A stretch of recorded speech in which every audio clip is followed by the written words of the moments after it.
Përshëndetje miq të Fox News, jemi live nga Rumble in the Jungle, eventi i boksit zhvilluar në qendrën e Tiranës. Ne nuk përfundon këtu transmetimi drejt për drejt, sepse kemi dhe një sër boksierësh dhe kampionësh të tjerë të cilët pritet që të ngjiten në ring për të dhuruar spektakël emocione në këtë natë, e cila do të jetë një natë e cila do të vazhdojë gjatë dhe do të jetë e paharrueshme për ata të cilët janë duke ndjekur nga afër këtë eveniment kaq të veçantë dhe të bukur, por edhe një natë e paharrueshme për të gjithë ata të cilët na ndjekin aktualisht në këto momente nga ekrani i Fox News. Do të jemi me Ahmed Koçin, 17 vjeç, 71 kg. Ahmedi është kampion ballkanik, 4 herë kampion i moshave në Shqipëri dhe 9 kampion Europe, dhe do të ketë përballë David Sarlea, i cili vjen po ashtu nga Spanja, ashtu siç kanë qenë edhe kundërshtarët e kaluar. Me të kuqe, Koçi me blu kundërshtari spanjoll. Duhet shtoj se është një ndër bokserët më premtues shqiptar, vetëm 17 vjeç, akoma në adoleshencë, por armja duket e ndritur.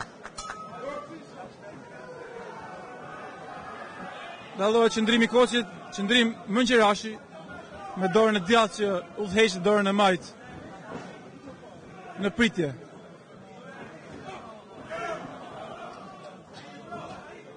Duar shumë të shpejta nga Koçi. Gasmon me xhep spanjollin përsëri.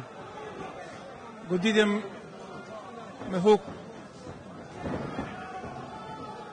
Ban distancë. Sigur gjithçka i kanë në kontroll, gjithçka i ka. Wow, shumë dua shpejta.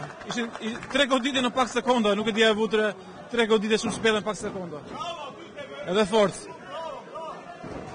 Wow. Shumë fillim i mirë, shumë fillim i mirë. Shikojmë. Prap goditje.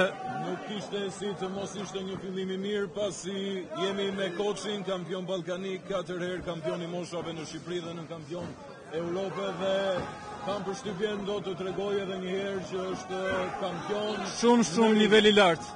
Godet, shmanget. Dhe nuk ka ngrënë asnjë grush në këto momente nga kundërshtari. Albi, kjo është filozofia e boksit.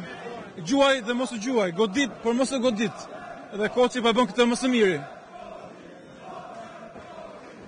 Shumë i qetë, shumë i kujdesshëm. Shumë i kujdesshëm si bokser. Shumë i ftohtë.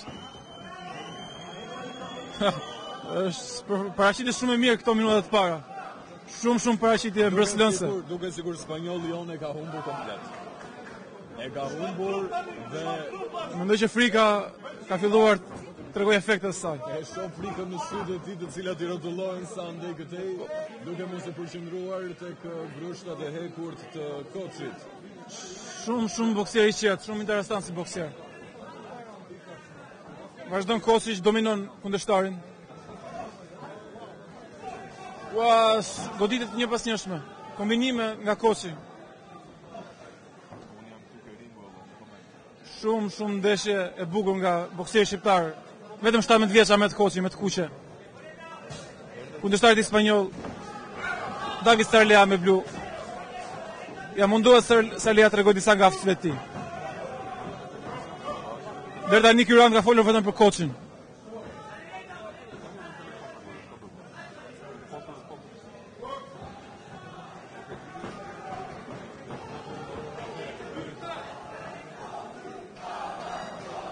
Turma vazhdo me korin në mbështetje të shqiptarit Ahmed Koçi.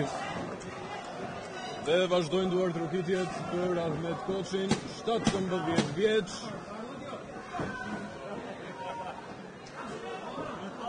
Dhe duket se karriera e tij do të jetë e gjatë, përfundon raundi i parë. Shumë raund i mirë nga Koçi, shumë raund cilësor. Një raund i cili nisi me një lloj shpejtësie dhe grushta të një pasnjëshëm kundrejt spanjollit David Sarlea. Nuk e di nëse kundërshtarët e tjerë të cilët do të kemi së shpejti në ring janë shtetas spanjoll. Po do kemi disa kundërshtarë spanjoll, një pjesë për boksin olimpik. Duket sikur spanjollët nuk na ndajnë derisa të kuptojnë që ne shqiptarët jemi më të mirë. Gjithsesi, kjo mbetet për të treguar në ring. Kjo është pjesë e eventit Rumble in the Jungle, mësuar nga Gushti i Hekur dhe OTR Promotions, drejt për drejtin nga Fox News. Si fillim do kemi disa ndeshje të boksit olimpik midis boksierëve shqiptarë dhe një skuadre të boksierëve nga Spanja. Më pas do kalojmë në boksin profesionist në orët më të vonshme. Aty ku shfaqja e vërtet. Për ta kuptuar unë i cili nuk jam marrë asnjëherë me boksin, por për ta kuptuar edhe ata të cilët nëpërmjet ekranit kundërshton boksi olimpik nga boksi profesionist. Atëherë, boksi olimpik është një boks që zhvillohet në 3 ose 5 raunde maksimumi, ndërkohë boksi profesionist shkon deri në 6 dhe 12 raunde. Dyshim tjetër është fakti që boksierët olimpik përdorin kokore, ndërkohë në boksin profesionist përballen me fytyrën e tyre. Edhe rregullat ndryshojnë, për shembull arbitrat në boksin olimpik janë shumë të kujdesshëm për të ndarë boksierët, ndërkohë në boksin profesionist është një luftë gati pa rregulla. Boksi olimpik është ajo dritarja nga ku hyn shumica e boksierëve në këtë sport kaq mahnitës. Është shkolla e boksierëve. 99% e boksierëve profesionist kanë qenë boksierë amator. Është aty ku mësohen, është ABC-ja e boksit. Nuk e di nëse e kam fjalën për të bërë një falënderim për të gjithë ata të cilët janë duke na ndjekur në këto momente nëpërmjet ekranit Fox News. Patjetër që duhet të falenderojmë në të njëjtën kohë edhe të gjithë stafin mbështetës së bashku me Grushkin e Ekurt, gjithë stafin mbështetës dhe stafin teknik të televizionit Fox News, i cili është duke u kujdesur deri në detajin më të vogël për të përcjellë emocionet ashtu siç janë, ashtu siç ne po i përitojmë këtu nga poshtë ringut. Jemi me ndeshjen e Ahmet Koçit, boksier shqiptar 17 vjeçar, shumë premtues kundër spanjollit David Sarlea. Boks olimpik 3 raunde 71 kg. Pesha super welter. Shiko, duke padur parasysh emocionet që jam duke marrë në këto momente nga të gjitha këto ndeshje, por edhe emocionet që do të vijojnë, dua të bëj një propozim. Kam përshtypjen se do të futem komentit të boksit në ring dhe mbase mund të lej edicionet informative të ftuarit e mi. Por jo, shiko. Nuk do jesh as i pari as i fundit që impresionon nga ky sport. Është thjesht një sport fantastik. Dhe pa Ahmet Koçi, Ahmet Kuqe dominon spanjollin, një furi gushtash. Një raund më i qetë ky për Koçin. Raundin e parë ishte një dominim absolut. Ishte euforik. Raundin edhe shumë i saktë. Një agresivitet të paparë. Në këtë raund kemi ndeshje pak më të barabartë. Spanjolli ka pasur pak raste, po ka treguar edhe jashtë ti. Ja tani tregon disa kroshe dhe xhel. Po Koçi duket i palë kundër. Kombinacioni nga Koçi në trup, në fytyrë, lart dhe poshtë. Është shumë e rëndësishme që i boksier të synoj edhe trupin përveç se kokës. Mirë, përfundon këtu edhe raundi 2, ndërkohë që do të jemi në sa raunde në total?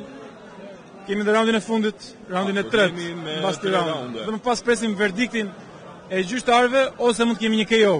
Ta japun që në këto momente verdiktin e gjyqtarëve apo t'ja ule ekskluzivitet gjyqtarëve vetë. Se kam përshtypjen edhe unë që nuk e njoh shumë mirë teknikën dhe gjithçka tjetër. Ja, Rita dalloj në këto momente se kush është fituesi dhe kush do na bëj që të duar trokasim me njëherë pas përfundimit të raundit të tretë. Si të dëshirosh Albi? Jepi. Mirë. Dhe në këto momente fitues ndërmjet Koçit dhe Sarleas. Jo, nuk po e them se do të jale ekskluzivitetin gjyqtarëve, normalisht nuk mund të jap. Shohim tani raundin e tretë. Do të ketë shumë kujdes, është një sport ku një grush ndryshon gjithçka. Mund bësh 2 raunde shumë mirë apo nëse në një moment, 1 sekond, nuk e ke vëmendjen, je poshtë tapet, siç e pam në një nga duelet e mëparshme midis Almuçës dhe spanjollit Pantoja. Një grush ndryshon gjithçka për ndeshjen. Koçi do të jetë shumë i kujdesshëm. Kundërshtari vijon të mbetet në qoshe të ringut. Po, dominon Koçi në komandë. Grushtet vazhdueshme. Lëvizje. Ja, xhep shumë i shpejt. Është lëvizja tipike që quhet njësh dysh në boks. Xhep dhe edhe kroshe, njëra pas tjetrës. koçi e ka të perfeksionuar. Ja, spanjollit tenton trupin e koçit. Me të majtë në mërqi, për duke se nuk e ka lënduar bokserin ton. Ahmet Koçi me të kuqe. Një ndër bokserët më premtues që kemi, 17 vjeç, kampion Shqipërie disa herë, në kampion e Europe, kampion ballkanik, një karrierë shumë impresionuese. Me të gjithë këto tituj, inshallah nuk e marrin në sysh çonin ton. Inshallah nuk e marrin në sysh.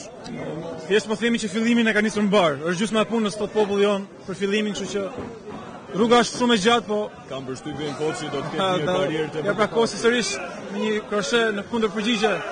Prap kombinim shumë i saktë. Edhe një xhep i shpejt. Prap kombinim i saktë nga Koçi. Round 3 shumë cilësor nga shqiptari. Shumë round cilësor. Ata themi fituesin? Jo, presim fundin e lutem. Presim të paktën prit fundin e roundit të tretë të fundit. Pastaj ke drejt flasësh. Boksier shumë i qetë, një tjetër lloj boksieri nga Almusa që pamë së parë. Almusa ishte boksier agresiv, luftarak. Koçi ishte boksier më thojza teknik, akademik, më fal i qetë, i kujdesshëm, shumë duart të shpejta. Ka shumë gjata dhe të shpejta. Shumë të rëndësishme në boks. Duart e gjata janë ato që bëjnë diferencën kam përshtypjen. Shpesher po jo gjithmonë. Po shpesher normalisht janë një aset plus. Se fundit ky sport me duar luhet. Me duar dhe jam shumë dakord, me duar. Bëre një gabim thash luhet. Me duar luftohet.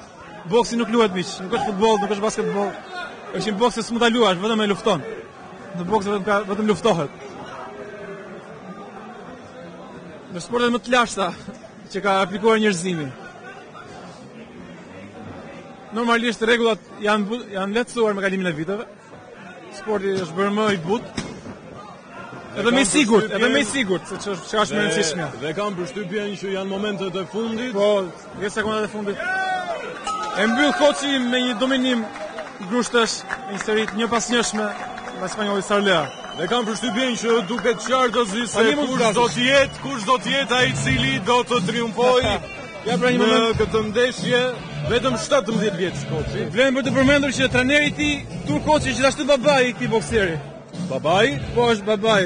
Çfarë fati të shohësh djalin që arrin të triumfojë, por imagjino sa vite kanë punuar bashkë në këtë moment. Në një farë mënyrë duhet të jetë edhe moment i vështirë sepse të shohësh djalin tënd teksa i merr edhe grushtet në ring është e dhimbshme. Po ka dhe momente të bukura. Shumë besoj se dikush kishte dyshime për të sfidë triumfues me rezultate